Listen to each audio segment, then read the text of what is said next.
Back to my guests, Bob Lazar and Gene Huff. And, gentlemen, I have a surprise for you. Bob, you were, in effect, recruited, I think, by Edward Teller. Mm-hmm. I have a friend who's listening to the show this morning as we speak, believe it or not, all the way down in Perth, Australia. His name is Stan Dale, and he was also recruited by Edward Teller. And he's got a question or two for you. I'm going to see if we can bring him up. All the way from Perth, Australia, there's a slight delay in the phone line transmission. Stan, are you there? Yeah, Art. Okay, very good. Bob Lazar is on the line, and I know you followed the Lazar story, and you might briefly, just very briefly, recap yours and ask a question. All right, very briefly, I was working in the computer business in Dallas in I think it was 71.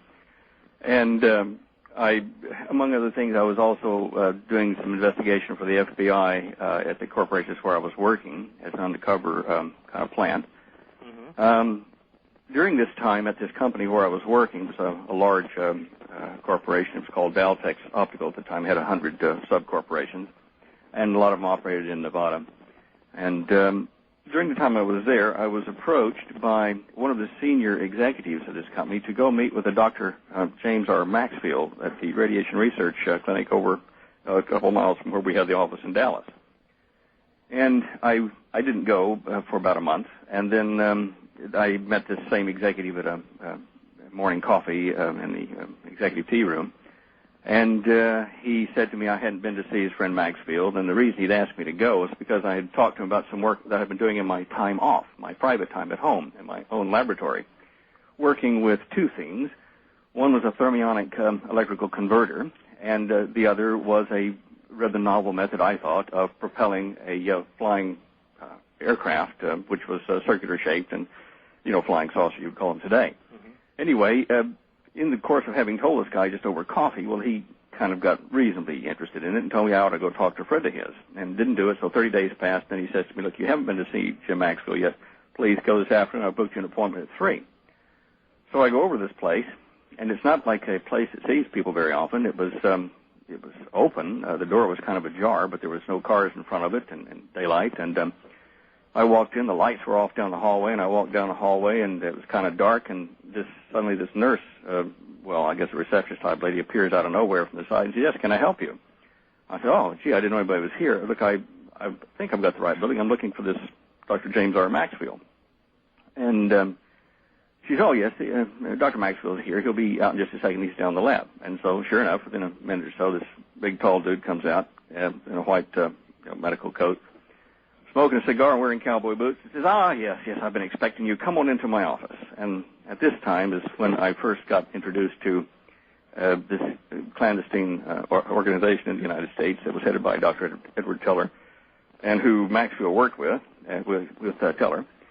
And this organization had been working since the mid-'50s on something like 50-some-odd projects, all related directly to flying saucer technology, if you wish to put it down to that level. I was just the latecomer on the scene. They showed me about their base down at the South Pole and the ice cap, how you had to access it by submarine or something similar. And they explained to me they knew what I was doing. They even knew what I was thinking, virtually, because they asked me about my physics, and I said, well, look, thinking I was talking to some of the greatest physicists in the world, which I was. I didn't have my degree in that area, and, I said, well, look, guys, sir, I've been working on a way to unify gravitational, electromagnetic, and magnetic effects. And he said, oh, look, spare me all that. He said, you're working on anti-gravity, and let's get to the meat of the matter. How are you doing it? And that's when when he started telling me that I need to finish my research with them down in Australia instead of America. And that's why I'm here today, is because those guys packed me up and sent me down here. We parted ways in 1972 or 3, I think it was. I was only with them for about a year. And I got rather disenchanted with all the technology they were holding back from the people. I still was young enough to think that we could save the world by giving technology to countries that needed food and grain and water and stuff shipped back and forth rather rapidly. But anyway, because of that, we parted ways in a real huff, and I kind of hid in the bush for a while because they really kind of thought it'd be better if I was buried. And then after coming out of that, I wrote the book, The Cosmic Conspiracy, to kind of be insurance, and told a lot of what I had gone through in there and left the rest for, I'll tell the rest if you get short with me. So now that's my side, Bob. That's a did you ever run into story. Did you ever run into Jim Maxwell at all on your side of it? No, I haven't. Actually, now I've got 1,000 questions now, but one of the a prominent one on my mind here is what was Teller's function? He seemed to be in charge or overseer of all the projects at the highest level. That's all that I was told. See, this is something I've always wondered about the project down where I worked, and no one really ever spoke of him, but I got just a gut feeling that he was silently in charge of everything. And what you're saying is also very interesting, because a lot of what you're talking about seems to mimic some of the things we were working on. In fact, Bob, if I remember right, when Teller called you, when you originally got the call from him to contact the gentleman at EG&G, Teller said that he was no longer active but worked in a chief consultant capacity. That's right. Uh-huh. Something happened after I left because, in fact, I'll tell you, I had minders appointed down here who really run this country and run the prime ministers. My minders operate out of a group called the Melbourne Club, and they're, the old kind of British Raj, cigars and port, white-haired guys.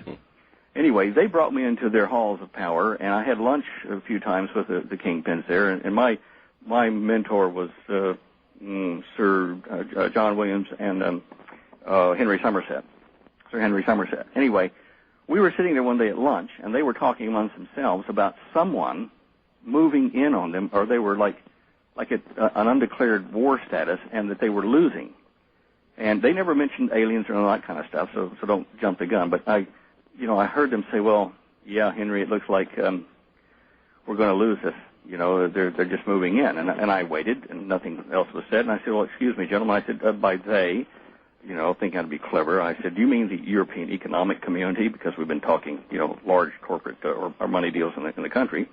And they both looked at me like I'd, done a root at the table or something, and said, maybe we'll do some fishing up the farm this weekend, Henry. Yes, John. And, immediately I knew that I asked a question that I should have known the answer to already and didn't.